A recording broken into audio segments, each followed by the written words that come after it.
Жители Коми могут внести свои предложения в план по развитию Воркуты-Инты. По поручению главы Республики Коми Сергея Гапликова на портале «Активный регион» создана онлайн-приемная, где каждый желающий может оставить свое видение по развитию северных моногородов. Предложения принимаются до 15 октября проектным офисом, который возглавил министр инвестиций, промышленности и транспорта Республики Коми Александр Ремига. Для себя мы уже выстроили основу для составления плана развития моногородов. Он выверен с учетом поручения главы Республики Коми. Определены миссия, цели и основные направления. В этом вопросе мы тесно взаимодействуем с профильными федеральными ведомствами, информационно-аналитическим центром Государственной комиссии по вопросам развития Арктики и органами исполнительной власти нашего региона. Напомним, в августе этого года Сергей Гапликов участвовал в совещании Владимира Путина с руководителями угледобывающих регионов.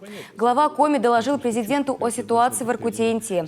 Он предложил оказать региону дополнительную поддержку, и глава государства одобрил предложение Сергея Гапликова и дал ряд поручений. Согласно документу, в плане по развитию Воркуты и Инты необходимо обратить особое внимание на поддержку занятости местного населения, определить перспективы развития угледобычи в регионе, а также проработать финансовое обеспечение вопроса. Сейчас к обсуждению проекта по развитию городов привлечены руководители профильных министерств республики, администрации Воркуты-Инты, а также представители Коми научного центра и предприниматели. План должен быть разработан правительством России совместно с Кабинетом министров Коми и утвержден до 31 декабря 2019 года.